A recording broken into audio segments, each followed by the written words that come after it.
questão do fígado é o seguinte, é uma coisa crônica, teoricamente, você pode ter a sorte de consumir enorme quantidade de álcool, já ter uma cirrose alcoólica na primeira vez. Então ele usa a substância para aliviar um sofrimento psíquico causado pela noite anterior usada, né?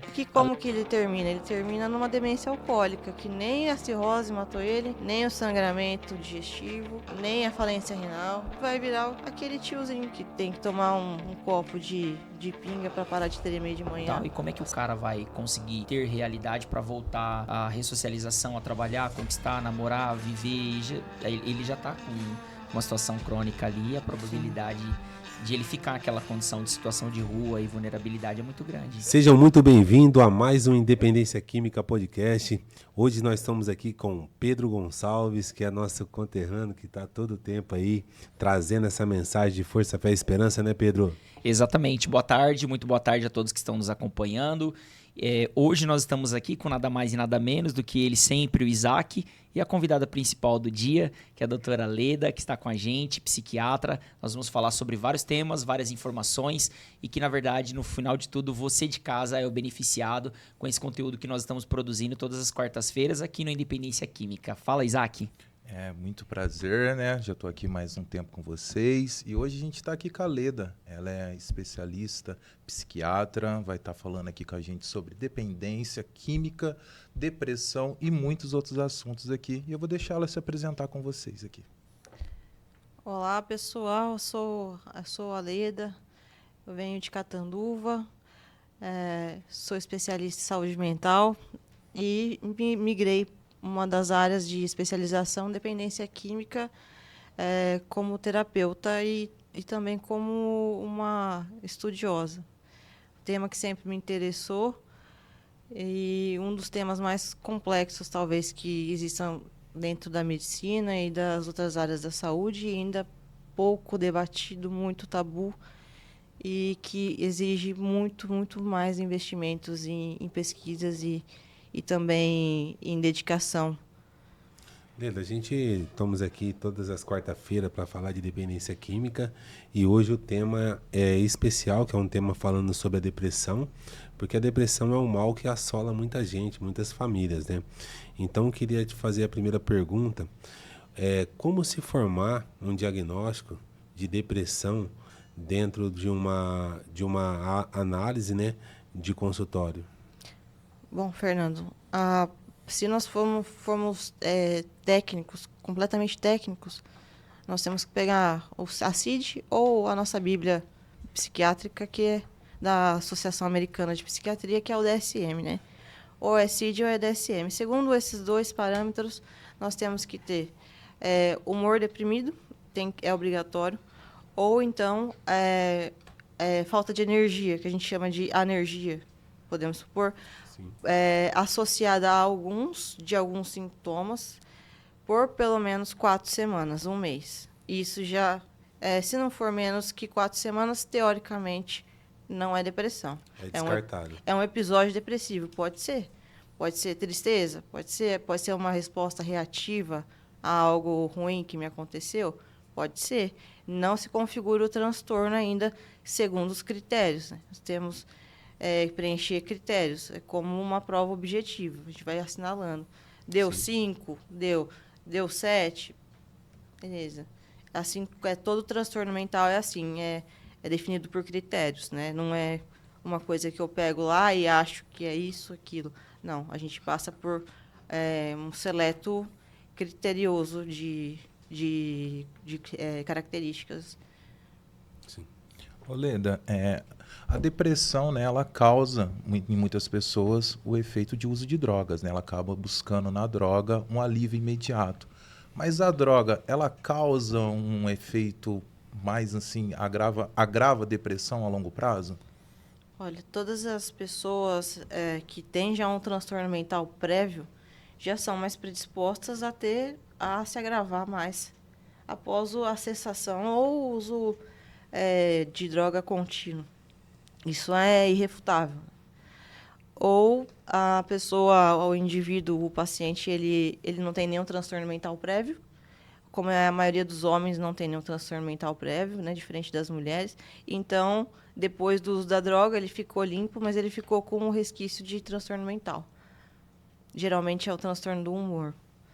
Então, a mulher, geralmente, ela migra para a droga para fins de, vamos dizer, se automedicar, e o homem, assim, estatisticamente falando, né, não é uma regra, mas é ao contrário, ele fica doente depois do uso de drogas. Aí existe aquele questionamento, por que eu tenho que tomar remédio? Mas nas clínicas masculinas é maior do que na feminina, né? Sim. Eu quero contribuir com essa pergunta, inclusive do Isaac. A dependência química, na verdade, quando se fala de drogas, né, psicodélicas e drogas psicoativas, as depressivas, o álcool como depressor do sistema nervoso central, ele leva esse indivíduo a episódios, né? Como a Leda acabou de falar, esses episódios, que se ele não for os critérios que para desenvolver o diagnóstico, eu não consigo afirmar que isso é uma depressão. Mas na maioria dos casos, eu vou dar um exemplo do uso de cocaína, né? Que a gente vê com frequência dentro dos nossos, do ambulatório, do atendimento. O indivíduo ele faz o uso da cocaína, ele tem uma explosão de dopamina, serotonina, noradrenalina, que ele recebe uma descarga eletroquímica cerebral. No outro dia, ele fica com essa depressão por falta dessas substâncias que acabou demais consumindo no dia anterior. E aí ele também coloca a mão na consciência pelos problemas causados pelo uso da substância.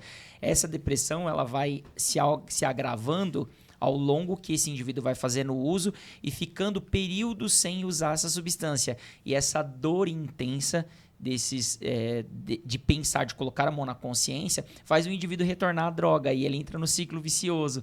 Então ele usa a substância para aliviar um sofrimento psíquico causado pela noite anterior usada, né? A Leda ela pode afirmar mais isso, sim, porque ela, como médica, ela deve ter pegado inúmeros pacientes de uso de cocaína, com uma depressão profunda pós-uso e que ele tenta parar, mas ele não consegue porque a droga, nesse ciclo vicioso, ele volta à busca do prazer artificial. Sim, com certeza. Isso, tanto o aumento da quantidade da droga, após aquela nossa esgotamento da dopamina, da noradrenalina, da serotonina, que causa, realmente, não é o que a gente diz ressaca moral, realmente é bioquímico o processo, é neuroanatômico, né? É neuromolecular. Então, ou a pessoa a gente já conhece muito das associações de álcool com cocaína. Usar cocaína e depois ir lá pro álcool, porque o álcool ele retira um pouco do efeito eufórico. Depressor e eufórico e pós-depressor. Isso.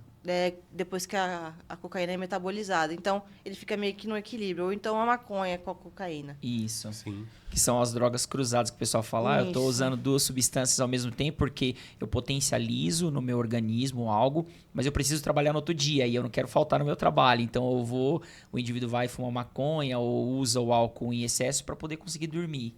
Exato. E essas misturas que é o problema, né? Que é a bomba.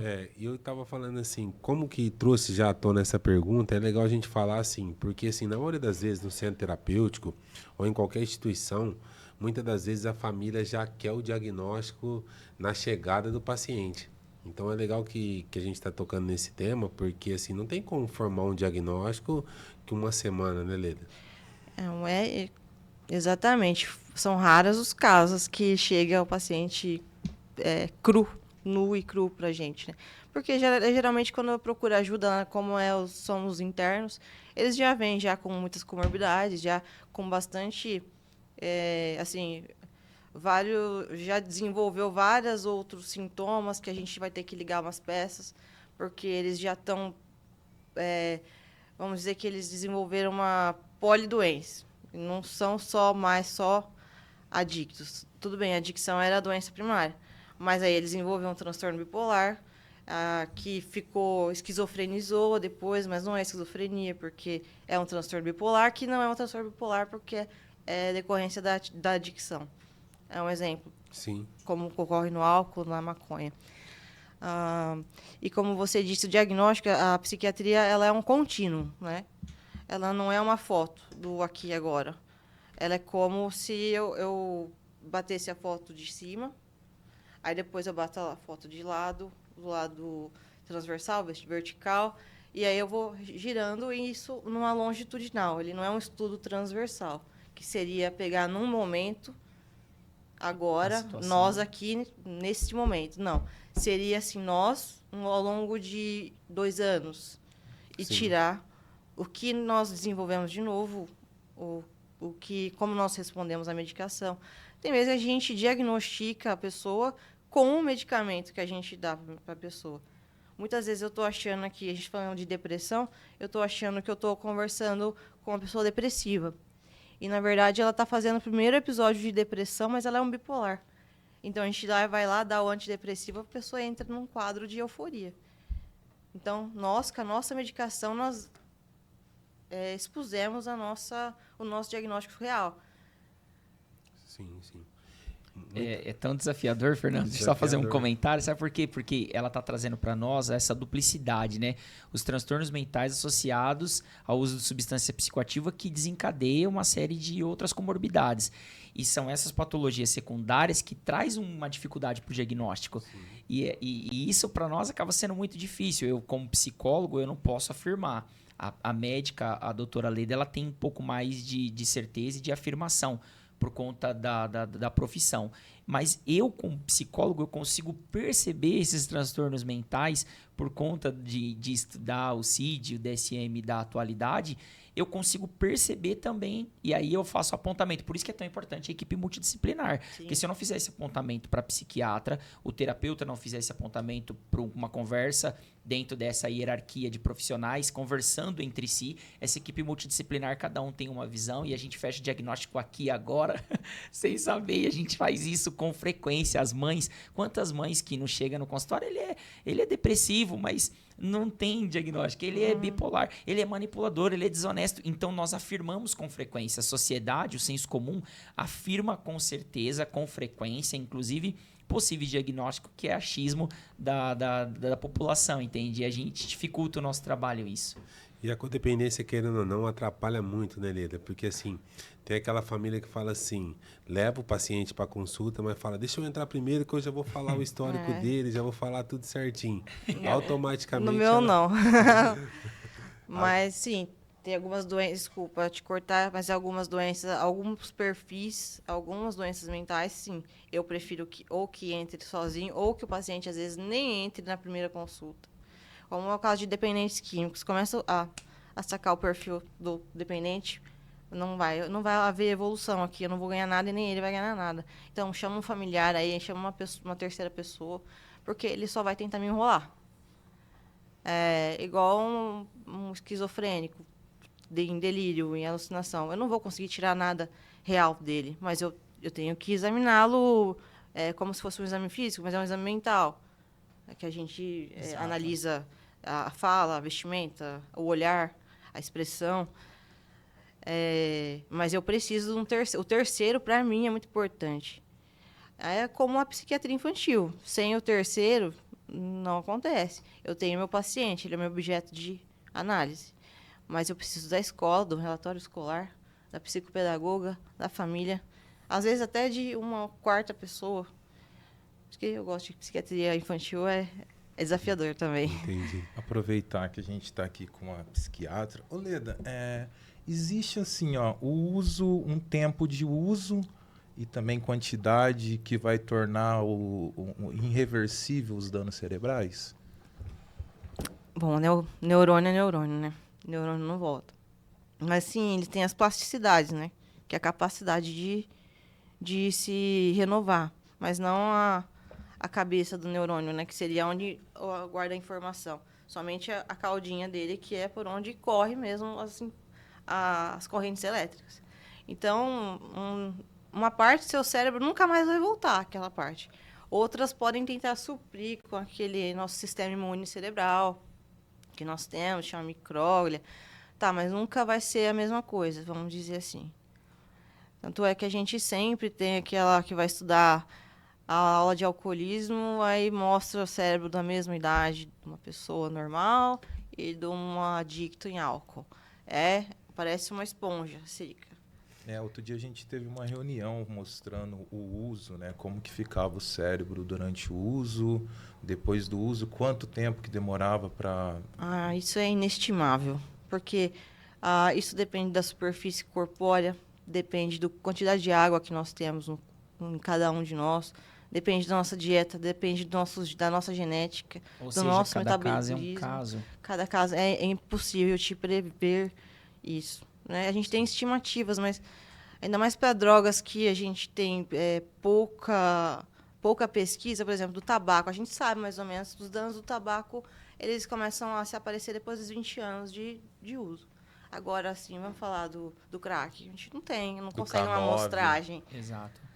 Então, foi muito interessante, porque nós tivemos agora aí no mês de dezembro, né, Pedro, no Congresso Internacional, né, da conferência, né, e lá tinha muitas pessoas falando sobre dependência química, e o Brian Moraes estava lá, né, e falamos de o que eles estão fazendo nos Estados Unidos, que eles estão agindo em conjunto com a medicina para tentar entender entre polícia e medicina, para tentar entender o que os dependentes químicos estão usando. Porque a gente fala hoje de cocaína, a gente fala de inúmeras drogas, mas na verdade nós não sabemos exatamente a composição e o que você está tratando tanto no consultório ou dentro de uma clínica de reabilitação, né, Pedro?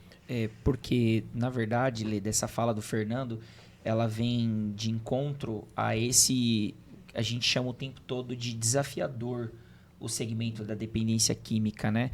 A gente vê essas cracolândias se proliferando no Brasil, mas a gente não sabe qual é o produto que está sendo vendido. Ele até oferta como crack, mas o que tem ali realmente é crack? Sim. É essa pasta da cocaína, é esse mel da cocaína, esse lixo da cocaína para se formar o crack? E que quando a gente olha, a maioria dos cursos que eu já fiz lá no DENARC, esses profissionais do DENARC, quem já fez curso no DENARC sabe que isso aqui é verdade, que eu estou falando, que todos os policiais apontam que as drogas elas são misturadas e batizadas para ter o volume, e na verdade ele vende como maconha, mas tem uma série de adjetivos ali no meio que pode desencadear uma série de outros transtornos, porque ele quer aumentar esse produto, porque ele está em busca de dinheiro, mas ele não busca a qualidade do produto.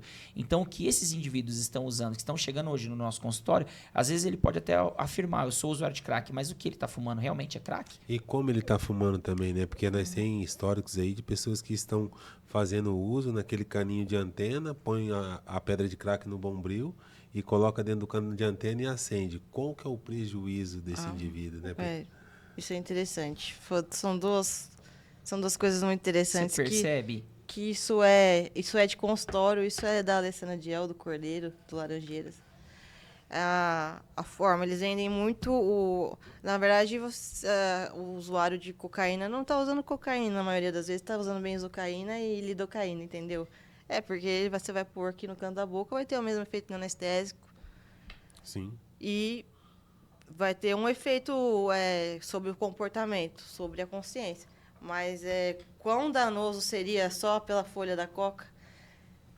Ou misturada a essas substâncias feitas em laboratório. E vem uma série de remédios, uma mistureba toda. Sim.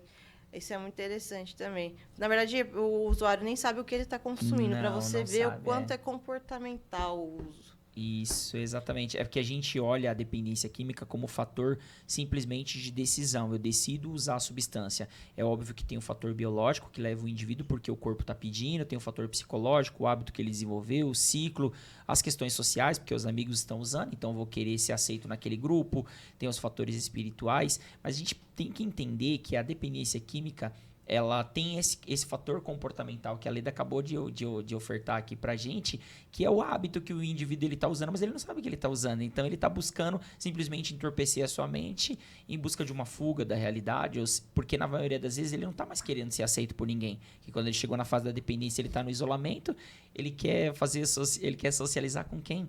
Com o quarto, com a chave da porta, que ele fica olhando o tempo todo para... E essas paranoias que a gente às vezes não consegue compreender, que essas misturas de substâncias podem desencadear uma série de outros transtornos. Sim. E o quão grande que é esse prejuízo para essa pessoa que vai lá, pega essa pedra de crack, coloca nesse caninho de antena e coloca dentro do bombril e acende e está inalando isso aí o tempo todo, 24 horas por dia? Isso é milagroso como a gente não tenha visto tanto mortes por dano pulmonar. Mas porque eu creio que o usuário pesado de crack também não vai muito longe, né? Sim. Esse caninho, vamos supor que tenha nem 10 centímetros aí, o bombril, a pedrinha de crack, isso chega numa velocidade em milésimos de segundos no pulmão. Então, é uma combustão intensa, é uma temperatura muito alta. Só que ao mesmo tempo que já libera as partículas, já vai para a corrente sanguínea. Então, querendo ou não, sendo inalado, fumado, bebido, o cérebro sempre é o primeiro a chegar. Principalmente nessas drogas de acesso direto, como nariz, mucosa nasal, agora inalado ainda. Vai ter um prejuízo muito grande, então, doutora. Muito cerebral, né? Tanto que a gente pensava que o órgão mais danificado no álcool era o fígado, e na verdade é o cérebro, né? Entendi. Tão boa essa afirmação sua. É tão bom ouvir isso, sabe por quê? Porque desconstrói uma série de hipóteses que, na verdade, são achismos que, ao longo do tempo, nós que estamos na dependência química, a gente, por falta de informação, pela ignorância, afirmávamos que o fígado era o comprometido da história. E aí esse fígado agora, ele comemora e o cérebro chora. E isso, para nós do campo da psicologia, é muito triste, porque esse indivíduo, infelizmente, vai desenvolver outros transtornos, como a Leda mesmo colocou aqui agora, que são as patologias secundárias, né? Que aí fica mais difícil para a gente conseguir ofertar um tratamento eficaz, porque eu tenho que tratar a dependência química, tratar a depressão, eu tenho que tratar um outro transtorno, uma psicose, e aí por onde eu vou? Por onde eu começo? Isso é desafiador para a medicina, né, Leda? É desafiador. A gente... Eu sou, acho que, o tipo de médico que gosta desse tipo de paciente, né? Desafiador. Mas eu não queria que ele existisse. Mas, assim, porque ele vai, porque a questão do fígado é o seguinte, é uma coisa crônica, né? Teoricamente, você pode ter a sorte de consumir enorme quantidade de álcool e já ter uma cirrose alcoólica na primeira vez. Mas, em tese, o curso é crônico, né? Aí ele fica doente do fígado, aí começa a atingir os rins, aí faz aquela síndrome que não circula mais sangue, começa a ter vômitos de sangue, porque tem rompimento do estômago. E aí, como que ele termina? Ele termina numa demência alcoólica, que nem a cirrose matou ele, nem o sangramento digestivo, nem a falência renal, que ele vai virar o quê? Ele vai virar aquele tiozinho que fica andando pela rua, que tem que tomar um copo de pinga para parar de tremer de manhã, para se acalmar.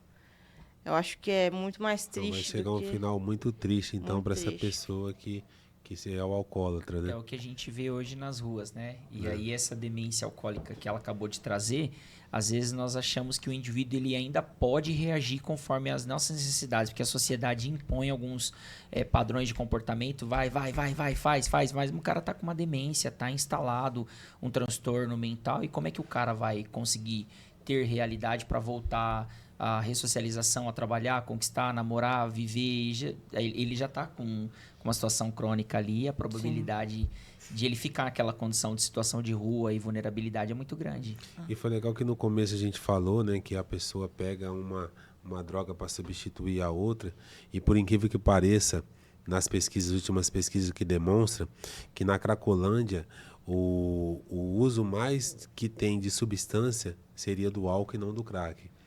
Então para a gente começar a entender um pouco dessa substituição, que nem você falou no começo, né? A cachaça Holândia, né? O corote, né? Mais barato que a pedra de crack, né? Sim.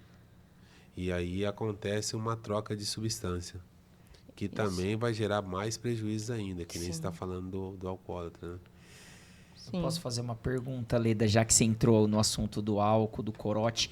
A gente tem estudado ultimamente como a indústria do álcool está apelando para as nossas crianças e adolescentes, trazendo bebidas adocicadas, atingindo as garotas, as meninas, os adolescentes nas festas, porque é uma bebida adocicada, colorida, barata, de fácil acesso, social, aceito por um grupo maior da sociedade. e quem está sendo fragilizado, no final de tudo, quem vai chegar no nosso consultório logo logo é essa criança e adolescente com transtornos. Eu queria que você falasse um pouquinho sobre isso, sobre o álcool e a relação adolescente, jovens, como você vê. Eu queria que você desse sua opinião sobre esse assunto. Bom, o álcool, ele é a droga mais acessível, né? Então, eu acho que para todo mundo aqui, né? Independente de ter, né, vivido em bairros melhores, bairros maiores, piores, sempre tudo bem. Podia ter a biqueira no nosso bairro, mas sempre tinha o bar. Eu acho que era o que tinha na época, era que era mais velado. Né? Isso. Era mais velado as drogas ilícitas. Então, já essa associação de alegria com álcool, festividade com álcool, recompensa com álcool. Eu trabalhei a semana inteira, então eu tenho o direito de... Sentir o alívio, né? Sentir o alívio. Happy hour. Isso. A gente vai fazendo essas associações. E essas associações é que são perigosas. A nossa família aceita, as famílias aceitam. Né? Sim, é cultural. Na verdade, nós... os portugueses trouxeram a cachaça para nós, né? Sim, aí eles começaram a empregar em festas, enquanto que o brasileiro mesmo, ele era só em ritual, o indígena era só ritual. Isso. Agora, o português, não, ele trazia para se embriagar.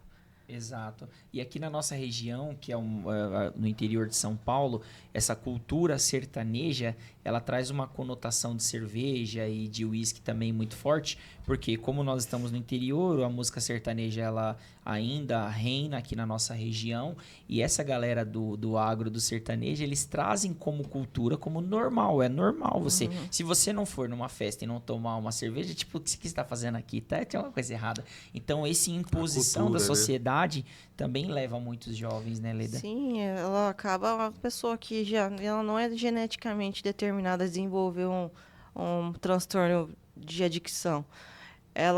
Mas ela gosta do ritmo, né? Ela vai estar lá vendo assim, situações lá que eu estou fazendo aqui, porque é só você estando na mesma vibe, às vezes, para você aceitar uma coisa, para achar graça, vamos dizer assim. Então, tem, como tinha gravado um vídeo também, de quando o paciente sai da clínica, a adequação que ele tem que fazer lá fora. O círculo de amizade, como ele pode continuar gostando do sertanejinho dele sem o álcool. Se ele tem realmente amigos que consigam ficar em sobriedade com ele alguns momentos que ele estiver junto. É toda uma reintrodução. Então, assim, não é para qualquer um ficar sóbrio, né? Como diz a nossa psicóloga. Vai ter que realmente se adaptar, se reconfigurar para conseguir viver em sobriedade. E que é desafiador, porque ele vem de uma cultura, de uma sociedade, de uma família que tem essa cultura do álcool e acaba sendo mais difícil. Vai passar por aquele processo do luto, né? E a própria família também vai ter que se readaptar. Aí pode entrar na depressão. Tá vendo como que é? É um ciclo vicioso mesmo. mesmo. Sim, exato. Sim. Pode falar, Isaac. Posso falar? Eu queria fazer uma pergunta. Eu queria saber se existe um perfil psicológico mais propenso a se automedicar, tornando isso uma depressão? A pessoa se automedicar e aí ela desenvolveu uma depressão? Isso. Sim, temos um altíssimo gene, que é o gene X, que é a mulher. Então, a mulher ela é mais propensa a desenvolver automedicação.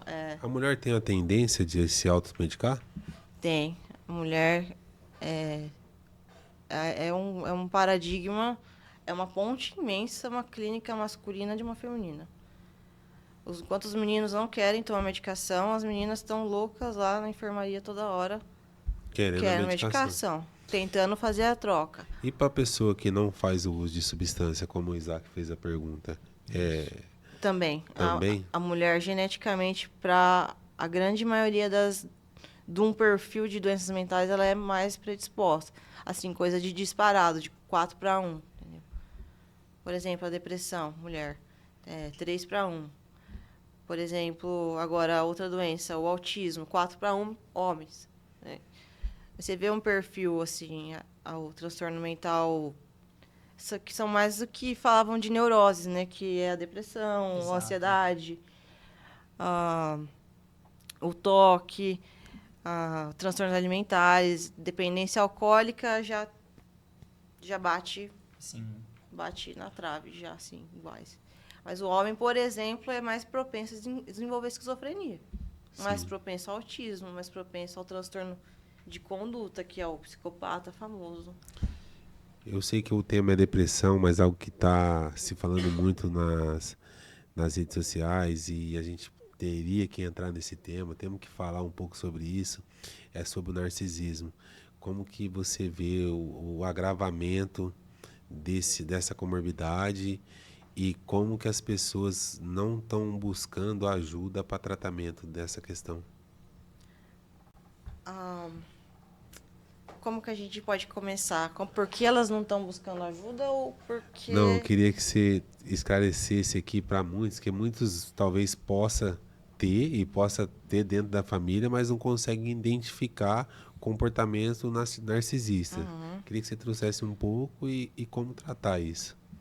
Olha, nunca vai ser o próprio paciente. Raríssimas vezes ele vai vir e falar para nós, olha, ninguém quer ficar perto de mim porque eu realmente tenho um problema, sou manipulador, quero as coisas só para mim, preciso ser o melhor, não quero que você tenha para eu ter. Isso não vai acontecer, né, Pedro? Exato. Eu posso só fazer uma contribuição, Claro, Leda, enquanto você está lógico. falando, porque o narcisista, ele na verdade tem várias escalas, né? Tem um indivíduo que ele se gosta dele mesmo, ele tá com autoestima elevada. Tem um indivíduo que tem um lado mais egóico, aflorado. Esse indivíduo, ele tem ali uma prepotência, uma arrogância. Quando chega na fase do narcisismo, é que ele tá realmente desvalorizando os terceiros, desvalorizando todo mundo, ele faz tudo certo e tarará. Isso na verdade, para a gente poder conseguir analisar esses fatores que levam o indivíduo ao narcisismo, a gente tem que fazer igual a Leda falou no começo, olhar os sintomas, olhar os sinais, olhar o comportamento, entender o que ele está fazendo, porque são vários critérios que vai montar o fechamento de eu conseguir falar esse indivíduo ele é narcisista. E quais seriam os comportamentos assim? Mas eu entendo o que acho que a sua dúvida ia a geral. Assim, por exemplo, a gente tem lá os critérios bonitinhos, 10 critérios cada um, para o borderline, para o narcisista, tá? Só que, assim, a saúde mental, ela se ultrapassa muito. Ela vai se sobrepõe os sintomas. Então, a gente fica meio misto. Então, tem o psicopata misto com o narcisista, do tipo narcísico. Então, aí vai ser aquela pessoa que vai conseguir realmente não ter nenhum sentimento superior de empatia, de igualdade com você, e tem realmente pessoa que exibe sintomas narcísicos do transtorno de personalidade narcisista. Porque os traços, né? Todos nós temos os traços narcísicos, né? Narcisistas, Exato. ou meio histéricos, ou meio... Todos. E o traço é bom, né? Exato. O traço é bom. É sobre isso, mas as pessoas Você hoje poderia nas redes trazer os sociais 10 falam. traços pra gente aí, pra quem tá em casa? Ó, se quiser. O do narcisista, Do certo? narcisista.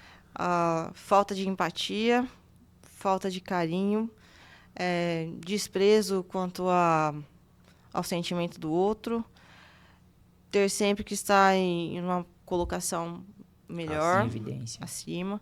Isso faz de tudo para poder estar no nível acima, vamos dizer assim.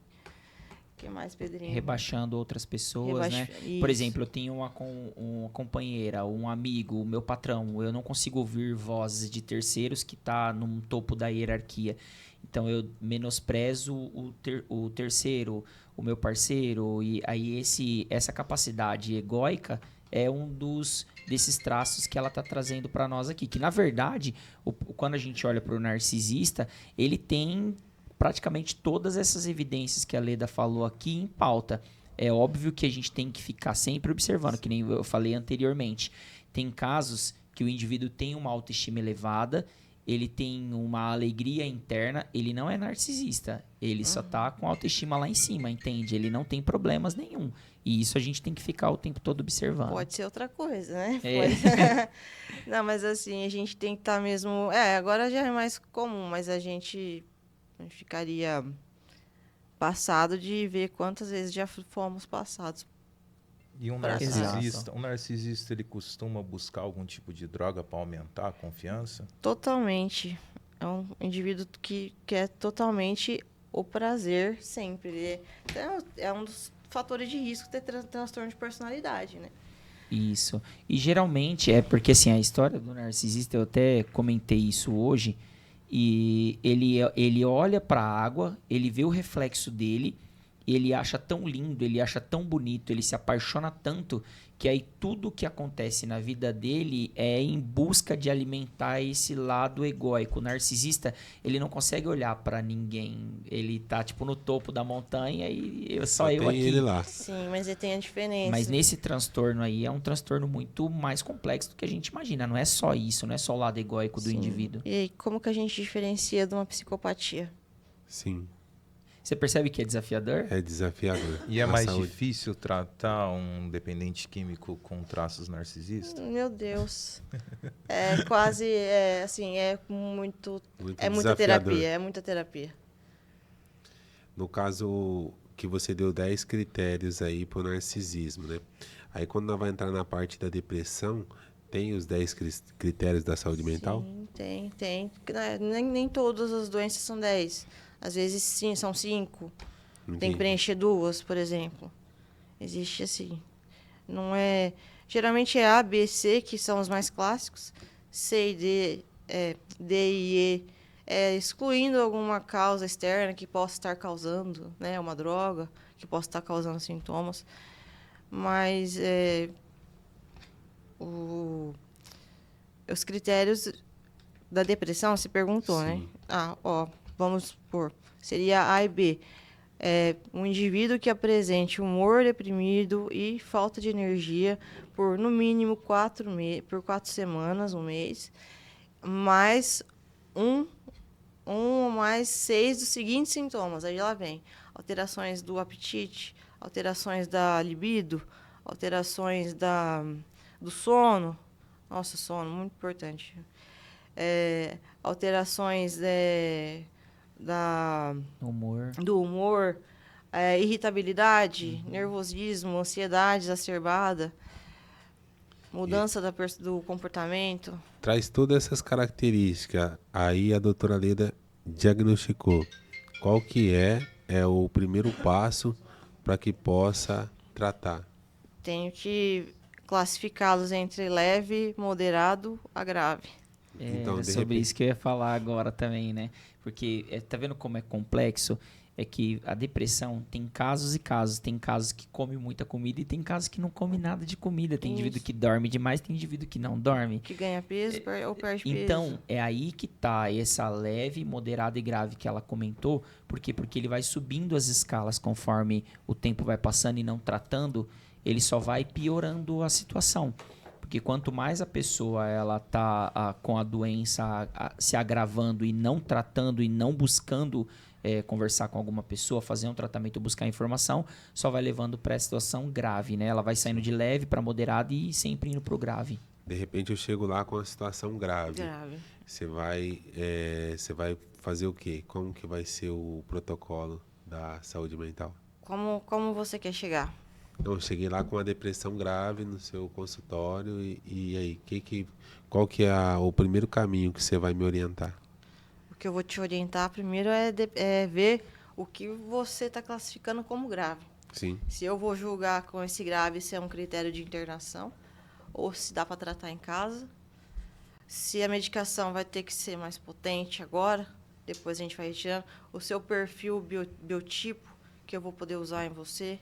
Eu vou poder usar uma droga que ganha peso ou não. É uma mulher de 30 anos, não, eu vou ter que usar uma droga que não causa ganho de peso. Porém, não é tão eficaz.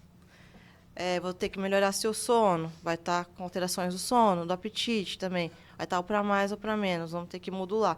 Muito difícil quem chega no estágio mais grave da depressão vai ficar com uma medicação só. Assim, na teoria, existe possibilidade, sim, mas na prática não é o que a gente vê. Tem sempre as associações. E o quão grave é se tem ou não sintomas psicóticos. Sim. Aí tem sintomas psicóticos, a internação. Aí é internação. O consumo de droga, ele pode gerar uma depressão, mesmo em pessoas sem históricos depressivos?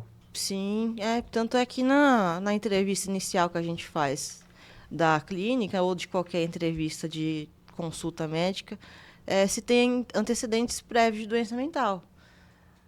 Se tem, ou familiar, né? Se tem um familiar de primeiro grau que tenha depressão ou se cometeu suicídio.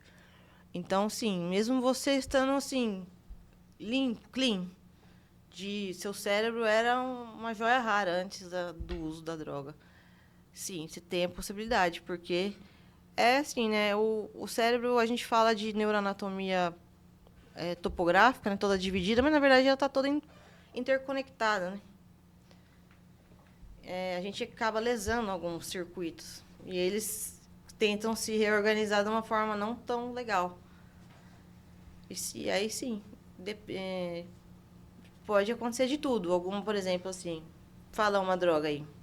O que é droga? Cocaína. Cocaína? Já ia logo no êxtase. O êxtase. Pode ser o êxtase O também, né? êxtase.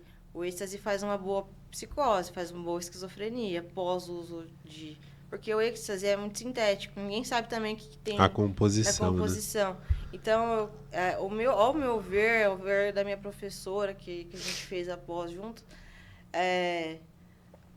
assim, a pessoa vai acabar... Qual que é a droga mais prazerosa que libera mais dopamina? Que libera mais dopamina? No meu caso era o crack. Então, a pessoa não vai ter acesso ao êxtase todos os dias. E o êxtase tem uma capacidade de fazer ser excretada a dopamina a milhão, né? Sim, Então, ela vai acabar onde? Ela vai acabar na pasta base. sim. Eu já vi acontecer isso? Já vi. Pessoa que só usava balinha, depois ela foi para a pasta base, Ela vai na migrando, latinha. né?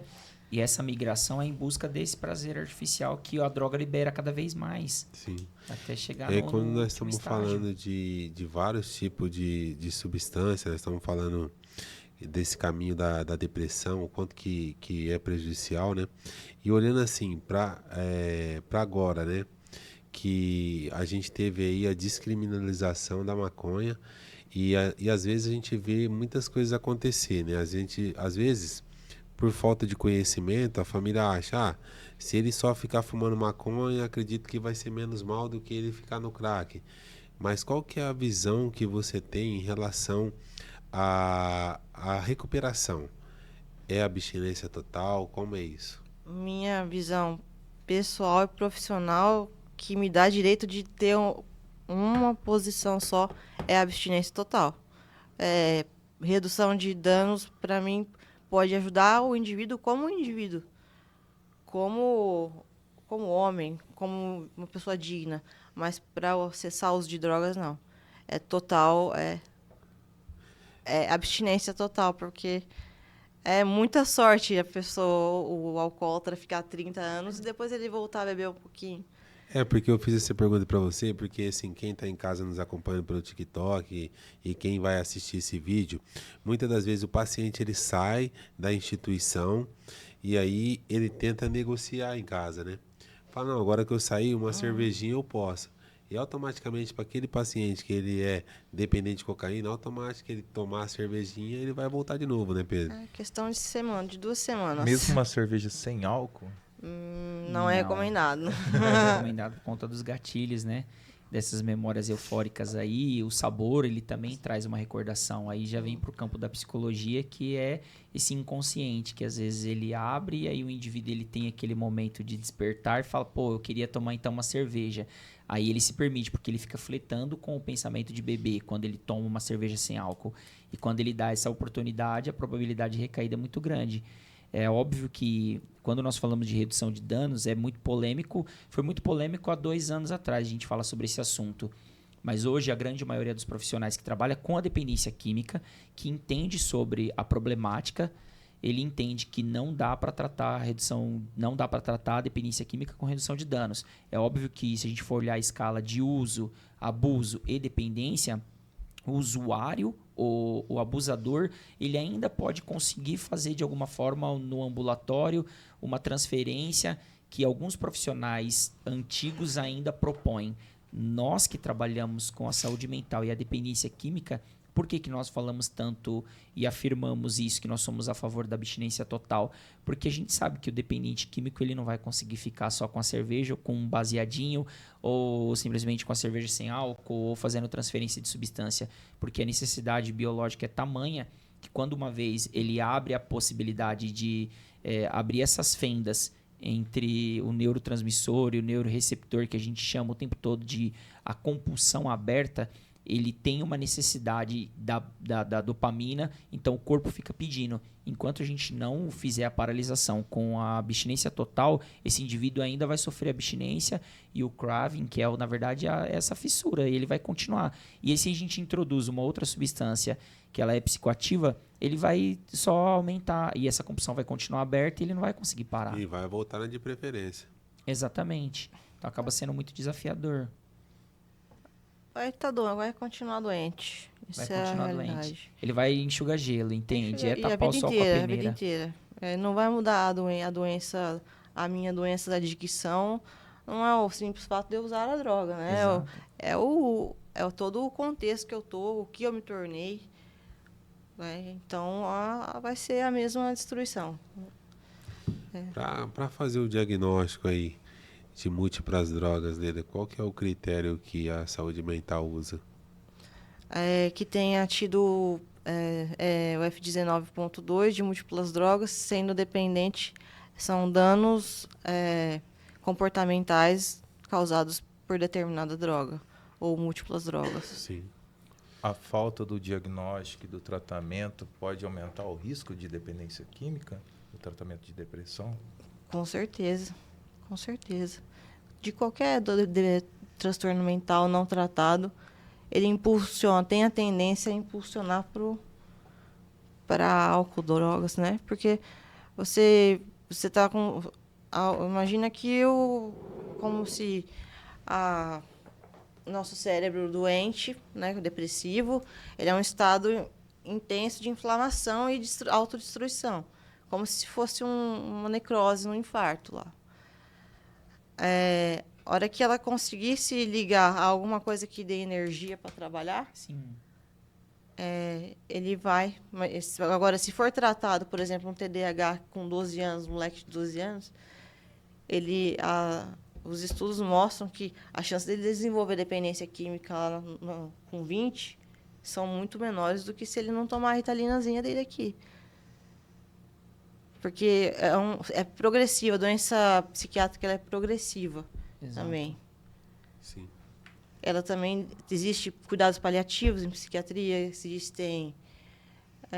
acaba que virando a mesma doença, porque todos nós vamos acabar ficando ou dementes, né? Ou vamos sofrer um acidente de carro, ou vamos acabar presos e também consumindo mais, ter uma overdose. Então, parece muito complicado e parece muito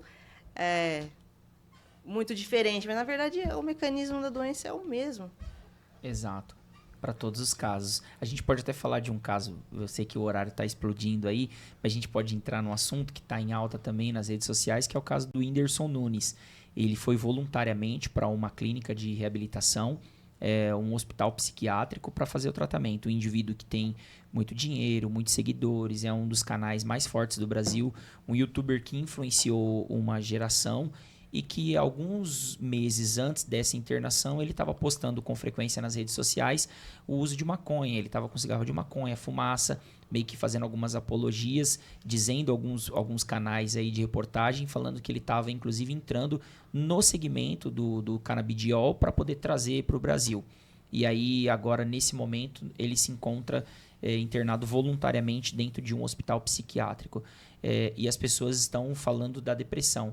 Eu sei que é polêmico esse assunto, né? É delicado tocar nesses assuntos, ainda mais quando se fala de artistas. O que nós queremos aqui é realmente trazer informação, não receber um processo, né, falando sobre esse assunto, mas é trazer informação para a sociedade. Como o uso de maconha pode levar a uma situação de internação psiquiátrica. Como pode levar a uma internação psiquiátrica? Isso. Bom, vou te mandar uma estatística. 30% de quem usa maconha vai fazer esquizofrenia. Olha aí. Vai fazer psicose. Você vai dar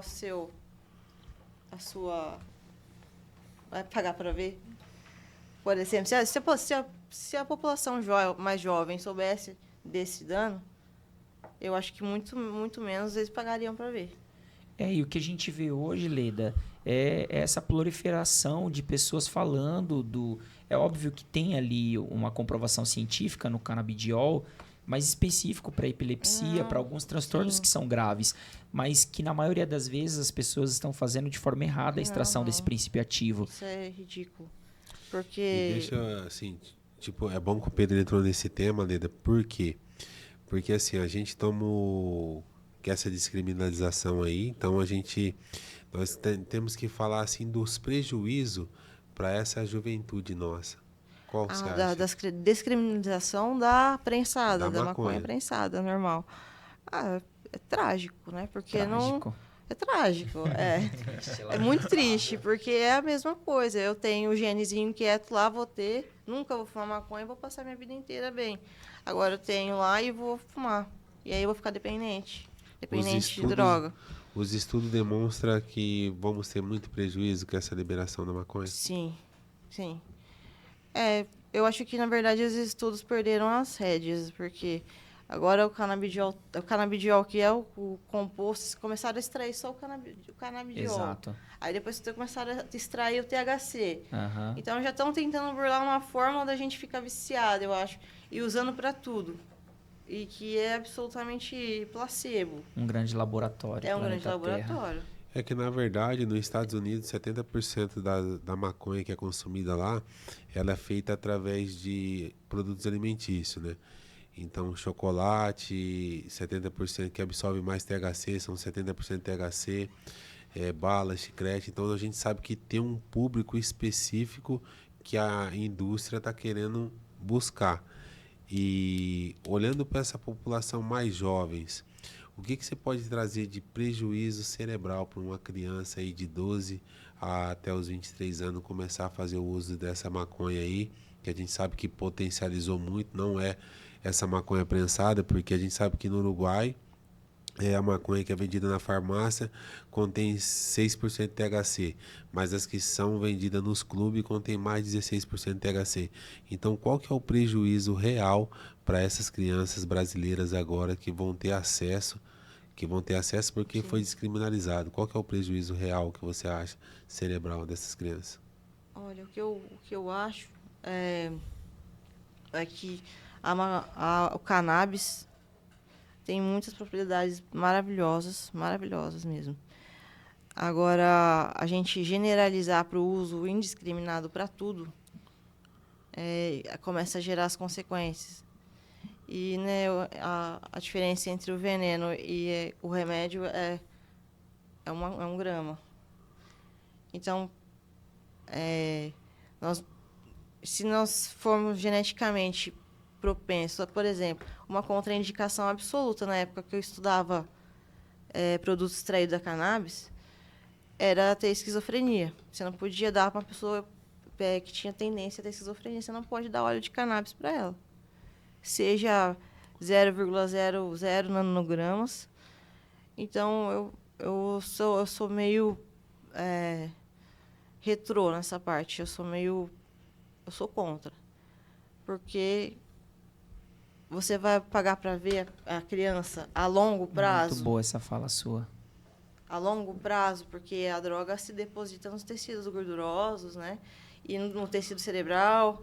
E se eu não preciso daquilo, por que eu vou pôr esse risco-benefício?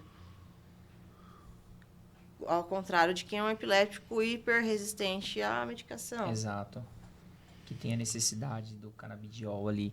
Eu sempre falo isso, a gente já entrou nesses assuntos algumas vezes, que essa fala sua no final agora, eu vou testar para ver, é que o maconheiro, o cara que usa a maconha, que ele tem muitos argumentos, ele tem muitas respostas, ele sempre vai tentar combater essa fala da doutora aqui agora. Ele vai tentar combater isso, que não é natural, é isso e aquilo, mas é só uma fala dela que me deixou feliz. Vamos levar esses indivíduos para dentro da comunidade terapêutica que eu falo com frequência, né? Com frequência. Vamos levar ele para o consultório da doutora Leda para ela mostrar quantos Isso é prontuários ela exato. tem de pessoas que passaram por essa vibe de natural, de que tá tudo legal, de que é só um prazerzinho artificial. E esse indivíduo agora tá lá no consultório em sofrimento com uma doença crônica, a família dele sofrendo. É que as pessoas não vão no consultório, não vão na clínica, entende? Fala E também a superficial. gente não estamos falando também só de esquizofrenia e psicose, né? Estamos falando de danos aí irreversíveis Isso. cerebral, né? Como perda no QI, déficit de atenção, Demência. demência, né? Sim, tudo que envolve cognição, né? Sono, transtornos do sono, transtorno do apetite. Tem usuários, não tem indivíduos, os adictos, eles não conseguem comer sem fumar, dormir sem fumar, trabalhar sem fumar. Não consegue fazer E nada sem é fumar. natural, Exato. é extremamente não natural, né? Não. Eu queria voltar ali no Whindersson Nunes ali. Ele teve depressão, né? Isso aí foi uma coisa que Sim. aconteceu com ele. E aí, no caso, a pessoa que sofre com a dependência química, mas também tem depressão, o que ela tem que tratar primeiro? As duas coisas, As Ao duas mesmo coisas. tempo? ao mesmo tempo. E é incrível, as medicações, a gente pode fazer uma salada que sejam as mesmas medicações. Isso que é incrível na psiquiatria, né? Que uma medicação, dependendo da dose, trata 1 milhão de coisas. Você abaixa um pouquinho a dose, trata outra. Então, é possível tratar. É possível tratar. Às vezes até os tratamentos são os mesmos até. Venha Bem complexa a conhecer. saúde mental. Você viu que é muito boa essa fala dela, que você consegue fazer um tratamento específico medicamentoso, que quando a gente se volta para terapia medicamentosa, a gente faz as intervenções, a gente não está tratando só uma situação. Vou tratar a dependência do cara que ele... Mas se eu não fiz um diagnóstico preciso, um diagnóstico correto, mas ele está tomando as medicações ali que estão sendo colocadas para ele pelo médico psiquiatra ou pela médica, pela doutora, ele vai estar fazendo esse tratamento dual ao mesmo tempo dessas patologias secundárias que vêm além da dependência química. Porque primeiro vem a dependência química, porque é fator de comportamento, vida e morte. O cara tá com o traficante batendo na porta da casa dele, o policial, N fatores sociais que leva ele ao tratamento da dependência química, mas que ele também chegou na internação, na comunidade ou na clínica, que esse profissional ele também tem que ter essa visão de duplicidade, né? De patologia secundária que vai ser tratada. Muito boa essa De pergunta. cronicidade, né? Exato. Muito Eu não bom. posso deixar de receber a Leda aqui e não fazer essa pergunta para ela. Não é essa a pergunta final, né? Não é essa a pergunta final. Mas é a pergunta que muitos estudos estão vindo para demonstrar que existe sim codependência. E vem vários outros estudos na contramão querendo mostrar que não é codependência, não existe. E olhando para todo esse sofrimento emocional que cada familiar está sofrendo nessa problemática, não existe diagnóstico, né? Não existe um CID para classificar a codependência, mas você acredita nessa codependência? Tipo, total. Seja o que a gente chamar, né? Que é o que era a codependência antes, parece que virou outro nome depois. Mas é total A doença familiar. a doença familiar, a doença da família, que ao mesmo tempo que tenta salvar, ela tá colocando mais terra em cima do adicto. Entra naquele circuito É um salvacionista. desespero total. O avião vai cair. Pegando fogo, Pegando inclusive. fogo e pegando fogo, né? Porque a gente é muito fácil, a gente de fora, julgar uma família, né? Mas a gente dentro, será que a gente teria ferramentas para lidar com um filho adicto? É muito fácil, né? A gente fala, mas enfiou dentro de uma clínica. Mas você não sabia o que estava acontecendo lá fora. Às vezes foi a melhor das ferramentas que ele tinha. Sim. Ninguém vai para uma instituição gratuitamente. Não é por ódio da família. Realmente é um desespero em vê-lo bem, mas que acaba, às vezes, tem casos que trancam, né? Sim. Que deixam trancado dentro de casa.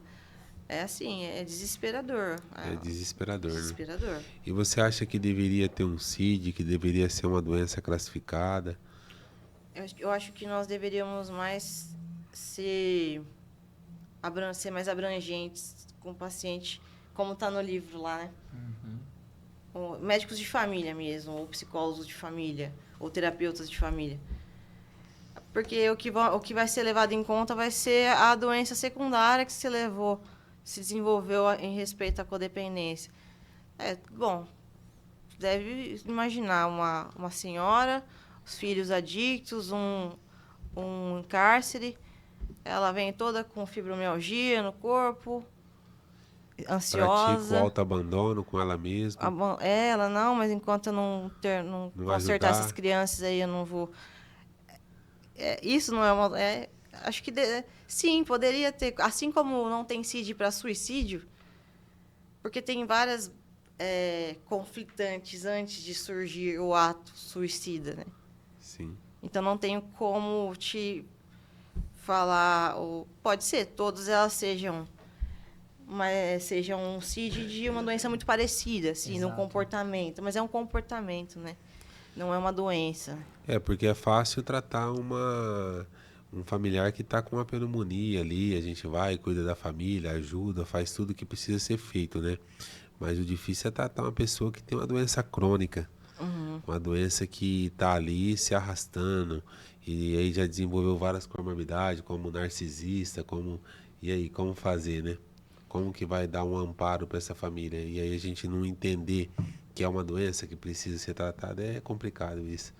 E até para colocar na cabeça da família, né, para quem está em casa, né, que é necessidade de quando o indivíduo vai para o tratamento, a família também poder se tratar, também poder buscar uma psicoeducação, buscar uma psiquiatra para tentar entender todo o Sim. contexto, né?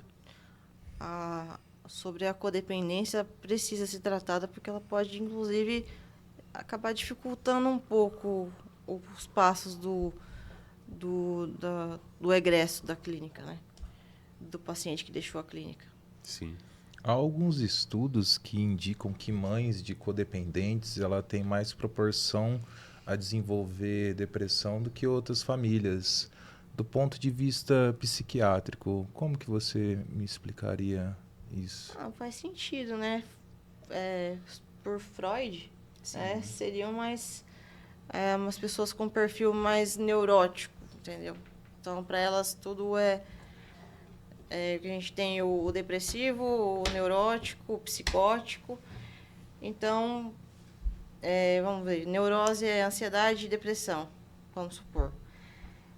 Tem mais tendências, porque essas estruturas mentais são menos rígidas. Então, o mesmo vento que eu sopro para você pode não ter tanta intensidade sobre a estrutura do Fernando. Entendeu? Então, sim, essas propensões podem acontecer. Quer dizer que pode, então, um familiar desenvolver a depressão. Sim, sim. Com certeza. E eles vêm não por causa da codependência, eles vêm por causa das doenças secundárias, né? Que vão surgir através Sim. da codependência. Uma artrite, artrose, a fibromialgia, um tabagismo. E aí você quer fazer a pergunta para a Leda aí? Eu tô aprendendo também aqui, né, hoje com vocês. Eu gostei das perguntas, na verdade, eu só contribuí um pouco mais, mas eu vou deixar essa pergunta para finalização, porque a gente estourou o nosso horário. Já ficou. Tem a pergunta final. Já que nós estouramos nosso horário, Leda, a gente sabe que tem um monte de famílias sofrendo, né, tanto com a depressão como com a codependência. E você, como profissional da saúde mental, se você tivesse uma última mensagem que vai aí chegar aí a 8 milhões de pessoas, que mensagem você deixaria para essas pessoas? Ninguém é irrecuperável.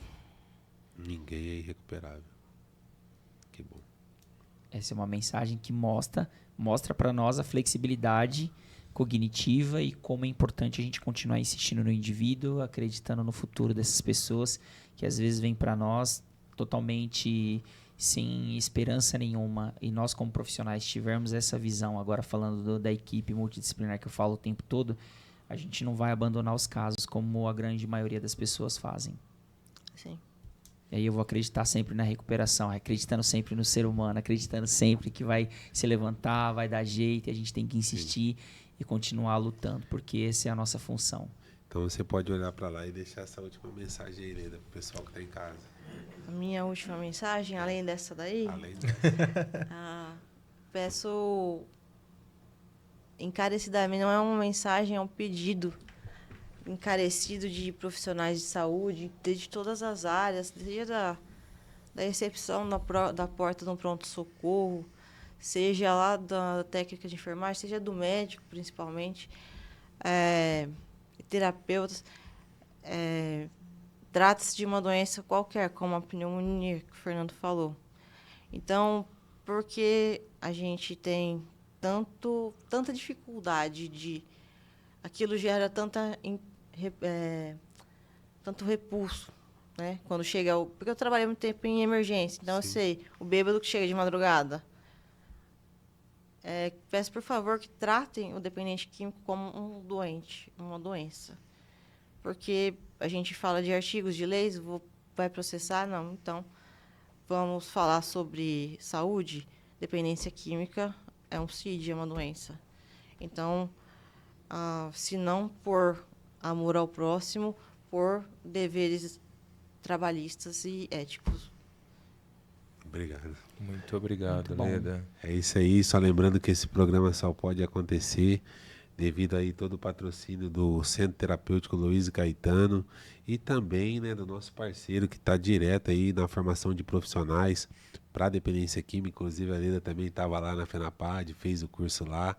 Então a gente precisa falar da FENAPAD, né, Pedro? Então dá um alô aí para a galera. Que legal, muito bom. A gente está hoje aqui em família, né? Profissionais que dedicam as suas vidas em favor de outras vidas.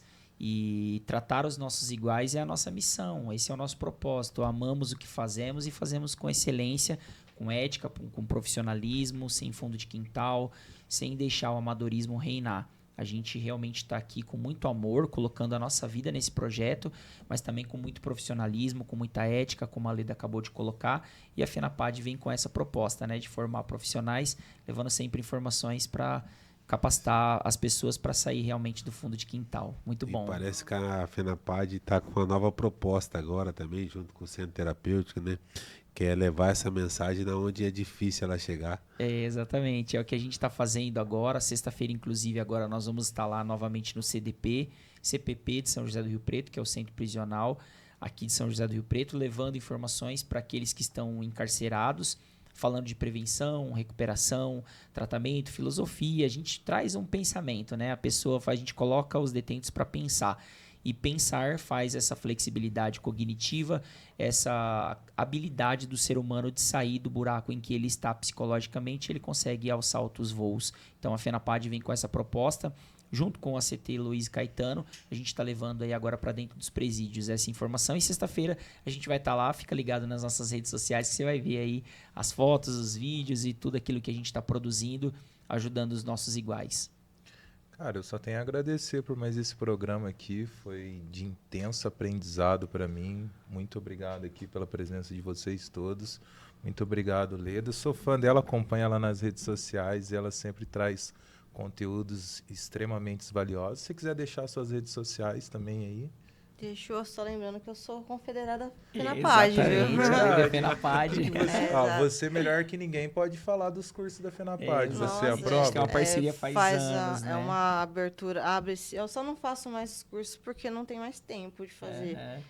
Mas abre-se o leque. Você chegar, você ter a carteirinha lá e ser um profissional habilitado. Exato. Aí ter, né? Ó, enfim, meu Instagram, onde eu exerço meu serviço é Vitalis Serviços Médicos. Agora, o meu Instagram de amor à medicina e aulas, e onde pode estar aprendendo conteúdos um pouquinho mais complexos, é doutora doutora Leda Neto, com 2 T's, Marsari. Ótimo, E Muito aí bom.